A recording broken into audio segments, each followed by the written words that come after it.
بسم اللہ الرحمن الرحیم الحمد للہ رب العالمین والصلاة والسلام علی سید الانبیاء والمرسلین محمد وآلہ واصحابہ اجمعین، اما بعد۔ کتاب الاذکار، باب فضل الذکر والحث علیہ۔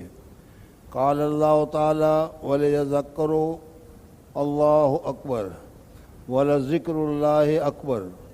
وقال تعالی فاذکرونی اذکرکم۔ وقال تعالی واذکر ربک فی نفسک تضرعا وخیفۃ ودون الجہر من القول بالغدو والآصال ولا تکن من الغافلین واذکروا اللہ کثیرا لعلکم تفلحون۔ وقال تعالی ان المسلمین والمسلمات الی قوله تعالی والذاکرین اللہ کثیرا والذاکرات اعد اللہ لهم مغفرۃ واجرا عظیما۔ وقال تعالی یا ایھا الذین آمنوا اذکروا اللہ ذکرا کثیرا وسبحوہ بکرۃ واصیلا۔ الآیات فی الباب کثیرۃ معلومۃ۔ مصنف رحمۃ اللہ تعالی علیہ نے عنوان قائم کیا ہے کتاب الاذکار، اللہ تبارک و تعالیٰ کے ذکر کرنے کے متعلق۔ اللہ تبارک و تعالیٰ کو یاد کرنا، اللہ تبارک و تعالیٰ کے نام کو ذکر کرنا، کلمات کو ذکر کرنا، یہ سب ذکر میں داخل ہے۔ اور قرآن پاک میں ذکر کرنے کے متعلق اللہ تبارک و تعالیٰ نے بہت ہی کثرت کے ساتھ ذکر کیا ہے، اور یہ بتایا کہ اللہ تبارک و تعالیٰ کی یاد اور اللہ تبارک و تعالیٰ کا ذکر کثرت سے کرتے رہنا چاہیے۔ اس کے بعد پھر حدیث بیان کرتے ہیں۔ عن ابی ہریرہ رضی اللہ تعالی عنہ قال قال رسول اللہ صلی اللہ علیہ وسلم کلمتان خفیفتان علی اللسان ثقیلتان فی المیزان حبیبتان الی الرحمن سبحان اللہ وبحمدہ سبحان اللہ العظیم، متفق علیہ۔ یہ حدیث بخاری شریف اور مسلم شریف دونوں حدیث کی کتابوں میں موجود ہے۔ حضرت ابو ہریرہ رضی اللہ تعالیٰ عنہ روایت کرتے ہیں کہ رسول اللہ صلی اللہ علیہ وسلم نے فرمایا، دو کلمے بہت ہی ہلکے ہیں زبان کے اوپر، یعنی آسانی کے ساتھ اس کو پڑھا جا سکتا ہے، اس کو زبان پر بھاری نہیں پڑتا، بوجھ نہیں بنتا اور پریشانی کا سبب نہیں ہوتا۔ ثقیلتان فی المیزان، پڑھنے میں بولنے میں آسان ہے تو وزن میں بھی کم ہوگا، یہ بات نہیں ہے، بلکہ ثقیلتان فی المیزان، میزان اور ترازو میں جب یہ تولا جائے گا تو اس صورت میں اس کا وزن بہت زیادہ بڑھ جائے گا۔ تیسری صفت اس کلمہ کی یہ بتائی کہ حبیبتان الی الرحمن، اللہ جل جلالہ کو یہ کلمے بہت ہی زیادہ پسند ہے، یعنی یہ پڑھنے والا آدمی جو اس کلمے کو پڑھتا ہے اللہ تبارک و تعالیٰ کو بہت زیادہ پسند ہے۔ سبحان اللہ وبحمدہ سبحان اللہ العظیم، پاک ہے اللہ تبارک و تعالیٰ اس کے حمد کے ساتھ، اور پاک ہے اللہ تبارک و تعالیٰ اپنی عظمت کے ساتھ۔ تو یہ دو کلمے سبحان اللہ وبحمدہ سبحان اللہ العظیم پڑھنے میں بھی آسان ہے، بولنے میں بھی آسان ہے، اور ثواب میں بھی بہت زیادہ ہے۔ ایک حدیث میں کہ اگر کوئی آدمی روزانہ 100 مرتبہ اس کلمے کو پڑھتا ہے تو اس کلمے کو پڑھنے کی وجہ سے اگر سمندر کی جھاگ کے برابر بھی اگر گناہ ہو تو وہ سارے کے سارے گناہ اس کے ذریعے سے معاف ہو جاتے ہیں۔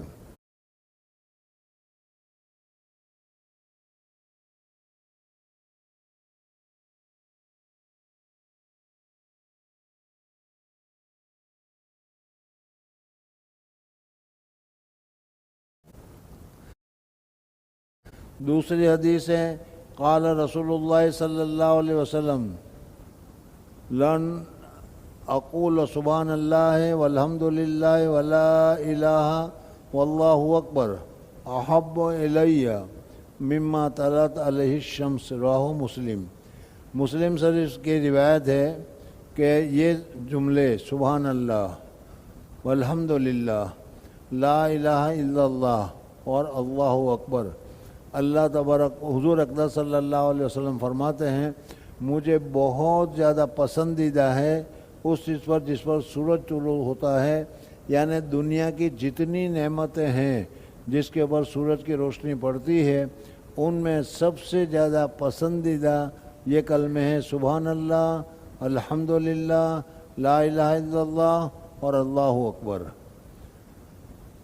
وعنہ ان رسول اللہ صلی اللہ علیہ وسلم قال من قال لا الہ الا اللہ وحدہ لا شریک لہ لہ الملک ولہ الحمد وہو علی کل شیء قدیر فی یوم 100 مرہ کانت لہ عدل 10 رکاب وکتبت لہ 100 حسنۃ ومحیت عنہ 100 سیئۃ وکانت لہ حرزا من الشیطان یومہ ذالک حتی یمسی ولم یات احدا بافضل مما جاء به الا رجل ممن عمل اکثر منہ وقال من قال سبحان اللہ وبحمدہ فی الیوم 100 مرہ حطت خطایاہ وإن كانت مثل زبد البحر متفق علیہ۔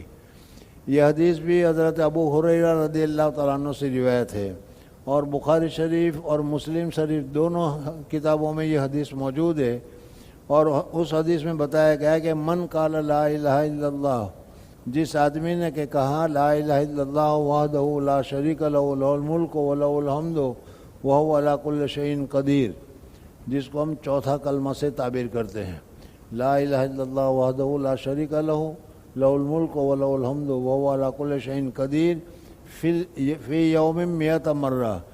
اگر دن میں 100 مرتبہ اگر کوئی آدمی یہ چوتھا کلمہ پڑھتا ہے، کانت لہو عدل 10 رکاب، 10 غلام آزاد کرنے کے برابر ثواب ملتا ہے، اور اس کے لیے لکھا جاتا ہے 100 نیکیاں، اور مٹائی جاتے ہیں اس سے 100 گناہ، اور اس کے لیے پورا دن بھر جب صبح کو پڑھے گا تو 24 گھنٹے کے لیے اللہ تبارک و تعالیٰ کی طرف سے اس کی حفاظت کا بندوبست کیا جاتا ہے۔ تمام شیطانی اثرات اور تمام شیطانی کاموں سے اللہ تبارک و تعالیٰ اس کی حفاظت فرما دیتے ہیں۔ حرزا من الشیطان یومہ ذالک حتی یمسی، شام تک۔ چوتھا فائدہ یہ بتایا کہ جس آدمی نے 100 مرتبہ چوتھا کلمہ پڑھا صبح کے وقت، تو شام تک تو وہ اللہ تبارک و تعالیٰ کی حفاظت میں آ گیا، لیکن دوسرا یہ بتا ولم یات احد بافضل مما جاء به الا رجل عمل اکثر منہ، اس 100 مرتبہ پڑھنے کی وجہ سے اللہ تبارک و تعالیٰ کے یہاں اس کا درجہ 150 مرتبہ پڑھنے والے کا، 200 مرتبہ پڑھنے والے کا، 300 مرتبہ پڑھنے والا کا درجہ 100 مرتبہ پڑھنے والے سے زیادہ ہوتا ہے۔ اور اس کے بعد فرمایا کہ من قال سبحان اللہ و بحمدہ، اگر کسی آدمی نے سبحان اللہ و بحمدہ 100 مرتبہ دن میں پڑھا، حطت خطایاہ، اس کے گناہ جو ہیں وہ سارے کے سارے گناہ 100 مرتبہ سبحان اللہ و بحمدہ پڑھنے سے حطت خطایا، اس کے سارے گناہ معاف کر دیے جاتے ہیں، گر جاتے ہیں۔ وَإِن كَانَتْ مِثْلُ زَبَدِ الْبَحْرِ، اگرچہ سمندر کی جھاگ کے برابر اس کے گناہ کیوں نہ ہو، وہ سارے گناہ اس مرتبہ پڑھنے کی وجہ سے معاف ہو جاتے ہیں۔ آپ حضرات جانتے ہیں کہ گناہ کی 2 قسمیں ہیں، ایک کو تو کہا جاتا ہے گناہ صغائر، چھوٹے گناہ، اور ایک کو تو کہا جاتا ہے گناہ کبائر، بڑے گناہ۔ بڑے گناہ جو ہے اس کی بھی تعداد تو بہت ہے۔ ایک حدیث میں حضور اقدس صلی اللہ علیہ وسلم نے 7 گناہوں کو سب سے بڑے گناہ بتائے ہیں۔ بڑے گناہ جو ہیں وہ بغیر توبہ کے معاف نہیں ہوتے، اس وجہ سے آدمی کو کثرت کے ساتھ توبہ کرتے رہنا چاہیے۔ ہم یہ سمجھتے ہیں کہ ان چیزوں کے پڑھنے کی وجہ سے گناہ معاف ہو جاتے ہیں، ان سے صغائر معاف ہوتے ہیں، چھوٹے گناہ معاف ہوتے ہیں۔ ہاں، چھوٹے گناہ تسبیحات کے پڑھنے کی وجہ سے، ان الحسنات یذہبن السیئات، حسنات کرنے کی وجہ سے جو گناہ ہے چھوٹے وہ سارے کے سارے گناہ معاف ہو جاتے ہیں، لیکن بڑے گناہ جو ہے وہ بغیر توبہ کے معاف نہیں ہوتے۔ وان ابی ایوب انصاری رضی اللہ تعالیٰ عنہ عن النبی صلی اللہ علیہ وسلم قال من قال لا الہ الا اللہ وحدہ لا شریک لہ لہ الملک ولہ الحمد وہو علی کل شیء قدیر 10 مرات. یہی چوتھا کلمہ جس کو ابھی میں نے بتایا. 100 مرتبہ پڑھنے کی فضیلت اور بتائی, 100 مرتبہ سے زیادہ پڑھنے کی فضیلت اور بتائی.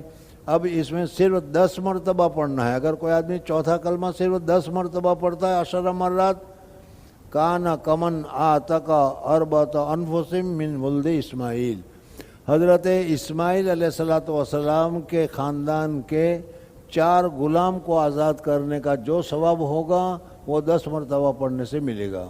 بزرگوں اور دوستو, اللہ تبارک و تعالیٰ نے یہ جو کلمات, یہ جو کلام, یہ جو کلمے وغیرہ ہم کو بتائے گئے ہیں اور ہم کو بچپن سے ہی سکھائے گئے ہیں, اللہ تبارک و تعالیٰ نے اس میں بہت فائدے رکھے ہیں. گناہ بھی معاف ہوتے ہیں, حفاظت بھی ہوتی ہے, شیطان سے بچاؤ بھی ہوتا ہے. لیکن ہم اس کو پڑھنے کی طرف بہت ہی زیادہ بے توجہی اختیار کرتے ہیں اور زیادہ اس کی طرف دھیان نہیں دیتے. 10 مرتبہ پڑھو تو ابھی فائدہ, 100 مرتبہ پڑھو تو بھی فائدہ. ابھی 100 مرتبہ اس کلمے کے پڑھنے کے لیے بتایا کہ اس سے اچھا بڑا آدمی, بہتر آدمی اللہ کے نزدیک کوئی نہیں ہے. ہاں وہ ہے جو اس سے زیادہ پڑھے, یعنی اس نے 100 مرتبہ پڑھا ہے, کسی نے 150 مرتبہ پڑھا ہے تو وہ زیادہ اچھا ہے, 200 مرتبہ پڑھا ہے تو وہ سب سے زیادہ اچھا ہے. بہرحال اللہ تبارک و تعالیٰ کا ذکر کثرت کے ساتھ کرتے رہنا چاہیے. اور اس میں کلمہ طیبہ ہے, پہلا کلمہ ہے لا الہ الا اللہ محمد رسول اللہ. یہ تو مین کلمہ ہے, اس کی فضیلت بھی بہت ہے, فائدہ بھی بہت ہے.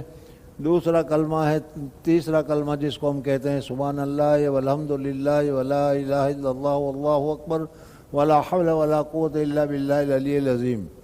چوتھا کلمہ یہ جو ابھی پڑھا. اور کیا ہے پھر اس کے علاوہ استغفار اور درود شریف ہے. آپ حضرات جماعت میں جاتے رہتے ہیں, وہاں پر بھی انہی کلمات کو اور انہی کلمے کو پڑھنے کا معمول بتایا جاتا ہے. اور ہم جب تک جماعت میں ہوتے ہیں وہاں پابندی کے ساتھ پڑھتے ہیں, لیکن پھر اس کے بعد جب آ جاتے ہیں تو پھر اس کو چھوڑ دیتے ہیں. یہ مناسب نہیں ہے. رمضان کا مہینہ ہے, ذکر کرنے کا مہینہ ہے, اور یہ بنیادی ذکر ہے. میں نے پہلے بتایا تھا اس میں دوپہر کو جو ہمارے یہاں ذکر ہوتا ہے 12 تسبیح کا, اس کو تو دیکھا دیکھی نہیں کرنا چاہیے. جب تک تم بیعت نہیں ہوں گے اور اپنے شیخ کی طرف سے اس ذکر کی اجازت نہیں ہوگی, اس کا طریقہ نہیں بتایا جائے گا, اس کے بعد اس کو ذکر کرنا پڑے گا تو وہ مفید بھی ہوگا اور فائدہ بھی ہوگا. دوائیاں ہوتی ہیں بہت ساری ملتی ہیں, کوئی سر کے درد کی ہے, کوئی کسی قسم کی ہے, کوئی کسی قسم کی ہے, لیکن جب تک ڈاکٹر نہیں لکھ کر دیتا وہاں تک کرپشن کے بغیر دوا بیچی بھی نہیں جاتی اور پی بھی نہیں جاتی. تو اسی طریقے سے یہ علاج کے طور پر ہے. اس وجہ سے دیکھا دیکھی, کسی کو دیکھا کہ وہ لا الہ الا اللہ الا اللہ الا اللہ کے ضرب لگا رہا ہے اور تم نے بھی اس کو دیکھا دیکھی ضرب لگانا شروع کر دیا, یہ مناسب نہیں ہے, نقصان ہوگا. لیکن یہ جو تسبیحات ہے جس کو مسنون تسبیحات مسنونہ کہا گیا ہے, جس کو حضور صلی اللہ علیہ وسلم نے فرمائی ہے, پہلا کلمہ ہے, تیسرا کلمہ ہے, استغفار ہے, درود شریف ہے. اگر 100-200 مرتبہ پڑھتے ہیں تو ہم کہنا شروع کر دیتے ہیں کہ ارے زیادہ مت پر گانڈا تھئی جائے ان کے. لیکن اگر کوئی پاگل ہوتا تو حضور صلی اللہ علیہ وسلم اس کا ہمیں بتلاتے نہیں. اور اللہ جل جلالہ ذکرن کثیرہ, بہت زیادہ ذکر کرو, کثرت کے ساتھ ذکر کرنے کا ہمیں حکم نہیں فرماتے. اس لیے کہ اللہ تبارک و تعالی ہمیں پاگل کرنا اللہ تبارک و تعالیٰ کو منظور نہیں, بلکہ اللہ تبارک و تعالیٰ کو تو ایسا بندہ بہت زیادہ محبوب ہے جو اللہ تبارک و تعالیٰ کو بہت زیادہ یاد کرتا رہتا ہے. اس لیے لا الہ ہزاروں مرتبہ دین میں پڑھو. تیسرا کلمہ سبحان اللہ والحمد للہ ولا الہ الا اللہ واللہ اکبر ولا حول ولا قوت الا باللہ العلی العظیم ہزاروں مرتبہ پڑھو تو اس سے فائدہ ہی ہوگا, نقصان ہونے کا کوئی سوال پیدا نہیں ہوتا. بہرحال یہ رمضان کا مہینہ ہے, ذکر کرنے کا مہینہ ہے, اور اس کی ہر ساتھ, ہر گھڑی, ہر سیکنڈ بہت زیادہ قیمتی ہے. اس وجہ سے اس میں ذکر کرتے رہنا چاہیے. سبحان اللہ, الحمدللہ, اللہ اکبر, یہ بھی کر سکتے ہو، صرف سبحان اللہ بھی پڑھ سکتے ہو، صرف الحمدللہ بھی پڑھ سکتے ہو، صرف اللہ اکبر بھی پڑھ سکتے ہو، اور اس طریقے سے پورا کلمہ بھی پڑھ سکتے ہو۔ اللہ تعالیٰ مجھے اور آپ حضرات کو خوب ذکر کرنے کی توفیق عطا فرمائے، اور اللہ تبارک و تعالیٰ اس کے ذاکرین بندوں میں ہم کو شامل فرمائے۔ سبحان اللہ و بحمدہ، سبحانک اللہم و بحمدک، نشہد ان لا الہ الا انت، نستغفرک و نتوب الیک۔